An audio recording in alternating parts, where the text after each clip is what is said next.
Estudios Centrales de Filmes Documentales Moscú y la Unión de Sociedades Soviéticas de Amistad y Relaciones Culturales con otros países presenta Leonid Ilich Brezhnev, Páginas de la vida. En este film se utilizaron fragmentos de los libros y discursos de Leonid Brezhnev. Mi biografía es inseparable de la larga y complicada trayectoria recorrida por el pueblo soviético. Ella muestra qué viraje decisivo significó para los trabajadores de nuestro país la gran revolución de octubre de 1917. Solo gracias a su triunfo fue posible que el hijo de un obrero, quien se había incorporado a la vida laboral como simple operario, esté en la dirigencia del Partido Comunista de la Unión Soviética.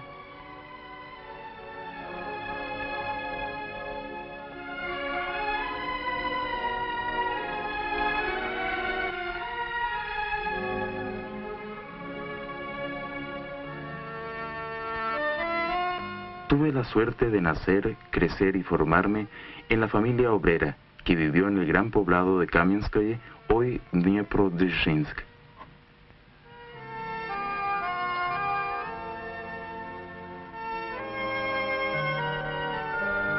Aquí nací el 19 de diciembre de 1906. Soy ruso y de origen proletario auténtico, metalúrgico de pura cepa. ¿Qué otra cosa agregar sobre mi procedencia? Como es conocido, las familias obreras no llevaban su genealogía.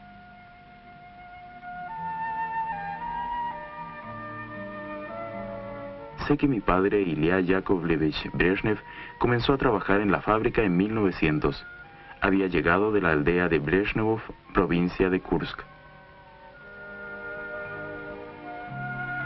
Hasta el fin de sus días mi padre fue obrero igual que mi abuelo y mis tíos maternos.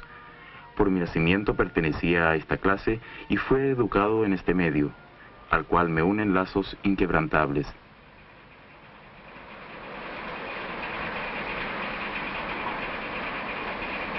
Llegó el día más memorable de mi vida.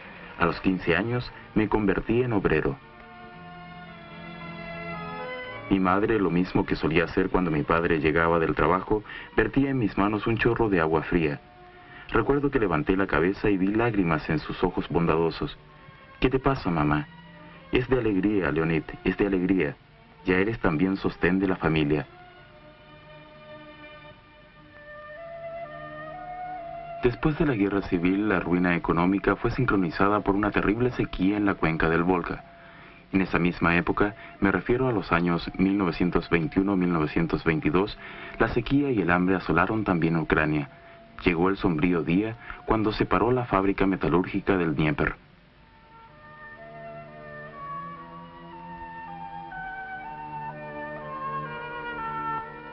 La gente recorría a los poblados circundantes. La ciudad se iba quedando sin habitantes. Nosotros también tuvimos que abandonarla.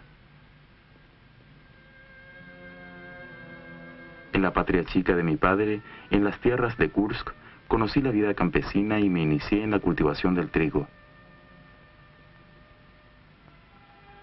En 1923 ingresé en la Escuela de Agrimensura de Kursk. A los 17 años me incorporé al Komsomol.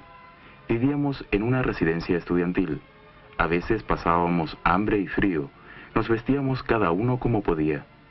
Pero los komsomoles de los años 20 tenían una vida interesante. A mi futura esposa la conocí en una velada del Komsomol. Ella había crecido también en una familia obrera. Soñábamos con un futuro luminoso para toda la humanidad. Alborotábamos, discutíamos, recitábamos y componíamos versos.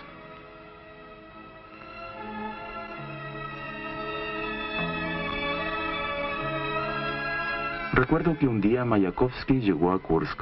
Como era de esperar, los komsomoles irrumpimos en el club donde transcurría su velada. El poeta recitó fragmentos de su poema Vladimir Ilich Lenin. Lo escuchábamos pasmados. Hacía muy poco que habíamos sufrido la muerte de Lenin, y el dolor de todo el pueblo encontraba en cada uno de nosotros un eco profundo. El partido y Lenin son hermanos gemelos para la madre historia.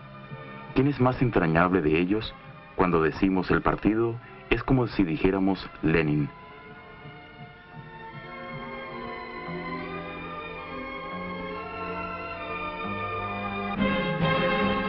En 1927 concluí mis estudios y en calidad de medidor de tierras organizador comencé a trabajar en la región de Kursk. Justamente en esos 4 años, de 1927 a 1931, tuve que trabajar en la aldea, fundar coljoses y estar en el centro mismo de los acontecimientos de la más grande revolución social que haya acaecido en el campo. Recuerdo muy bien el primer tractor.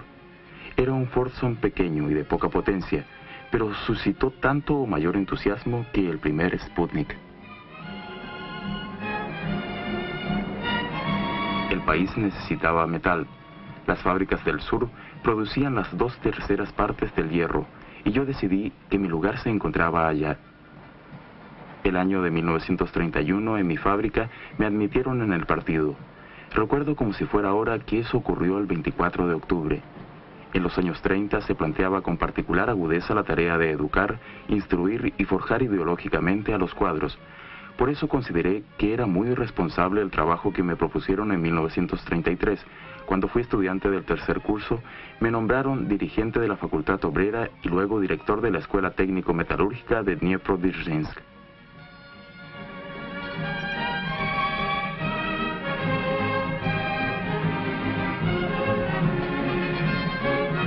Trabajaba con entusiasmo, procurando hacer lo máximo para los camaradas.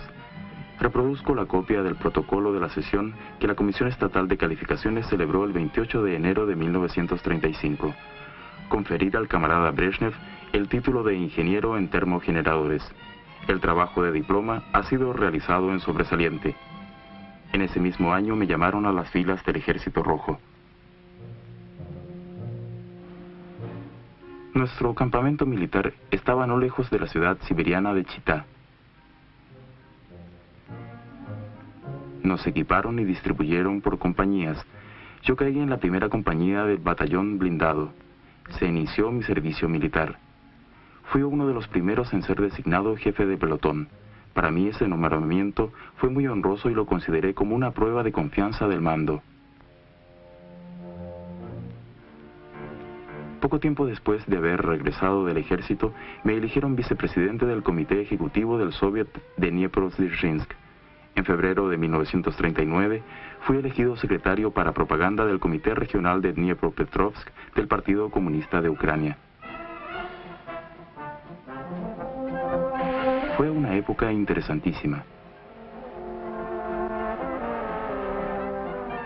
Yo sabía que los planes, sueños y proyectos del pueblo parecen a esa tierra en la cual tenemos la dicha de vivir, la tierra que hemos heredado de nuestros padres y que debemos dejarla a nuestros hijos aún más próspera y bella.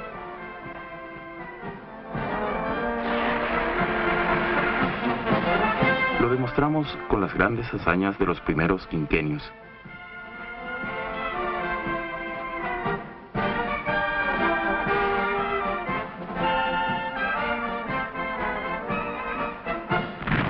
Año 1941, 22 de junio. En la vida de nuestro pueblo llegó una época dolorosa y amarga, y al mismo tiempo plena de fe sublime y heroísmo jamás visto. Comenzó la Gran Guerra Patria.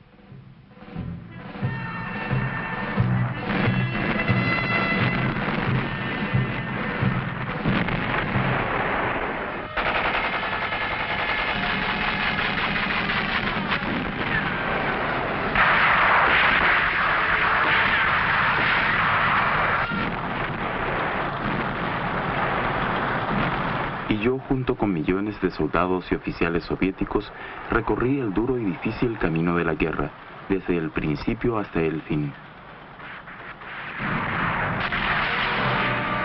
Hasta el último día estuvimos dando sepultura a caídos compañeros nuestros. En todo el trayecto veíamos huellas de las atrocidades fascistas. Vimos a viudas desconsoladas llorando a los muertos y huérfanos hambrientos. Y si hoy me preguntaran cuál es la principal conclusión que saqué yo, tras haber pasado desde el principio hasta el último día de la guerra, respondería: no debe haber guerra, no debe haber jamás guerra.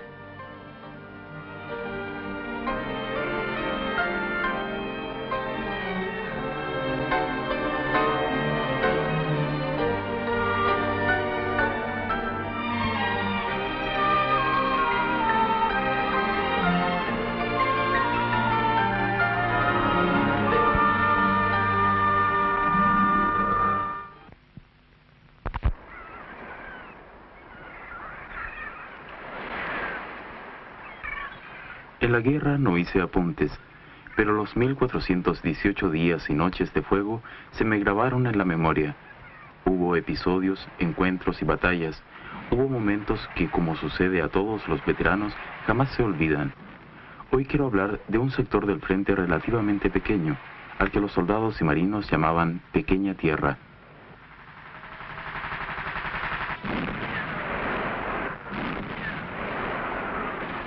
Los fascistas empezaron a batir la cabeza de Puente ininterrumpidamente, y se ha calculado que a cada defensor de la Pequeña Tierra correspondieron 1.250 kilos de mortífero metal.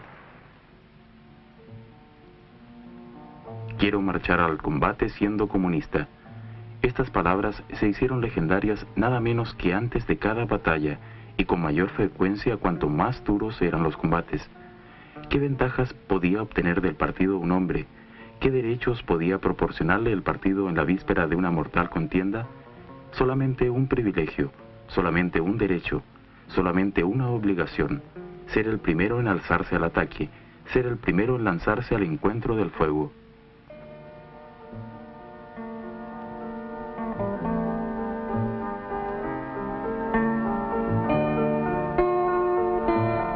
Con la mente yo lo comprendía todo.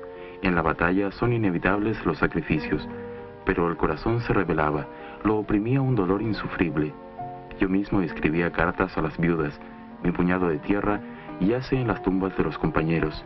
El estampido de mi metralleta resonaba en las descargas con que les rendíamos los postreros honores.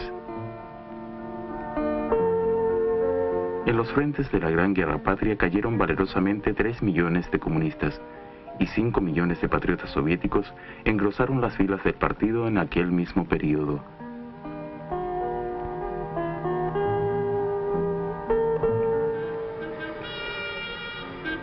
Hijos fieles del partido, en cuyo nombre llamaban a los combatientes a entablar combate a muerte. Demostraron con su ejemplo personal que el comunista no solo sabe vivir noblemente, sino también morir con dignidad. Mi vida en el frente está unida al 18º Ejército, con él que me encariñé para siempre. Me batí en las filas del 18º Ejército en las montañas del Cáucaso, cuando allí se decidían los destinos de la patria. Peleé en los campos de Ucrania, atravesé las crestas de los Cárpatos y participé en la liberación de Polonia, Rumania, Hungría y Checoslovaquia.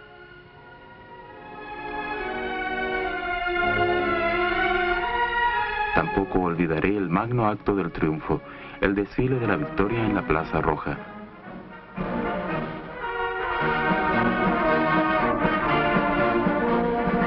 Hoy, cuando se recuerda lo que tocó en suerte a los soldados, oficiales e instructores políticos de nuestro ejército, a veces parece increíble todo aquello, y que se hubiera podido soportar. Pero lo soportamos todo, pasamos todas las pruebas y vencimos.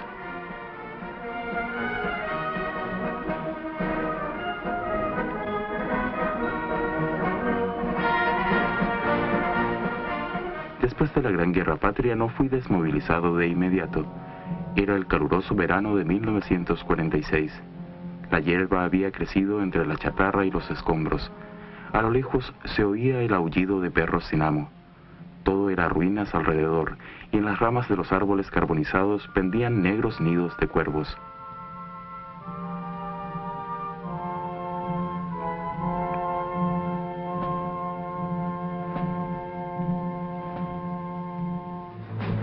Aquel año el partido me envió a Zaporozhye, Ucrania. Se me confió un sector importante del resurgimiento postbélico.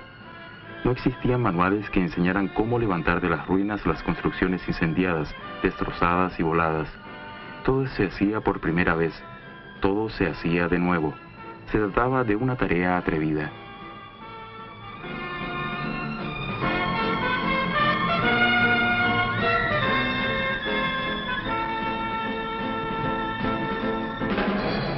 El Comité Regional del partido se proponía que aquella masa humana se convirtiera en una colectividad, que en esa colectividad se forjaran guías, personas que descollaran por su trabajo. Yo las conocía de oídas, visitaba a menudo las obras y conversaba con ellas en sus puestos de trabajo. En esta situación, lo mismo que en la trinchera del frente, es cuando mejor se conoce a la persona. Llegó el momento en que empezamos a contar no por años, sino por meses y hasta por días. Comprendía perfectamente que esta tarea era importante tanto en el sentido económico como político. El 28 de septiembre celebramos el mitin de inauguración. Frente a la tribuna se encontraba una locomotora adornada con flores y tras ella plataformas cargadas con nuestra producción. Una plataforma ostentaba una pancarta que decía: Zaparorre entrega su acero a la patria.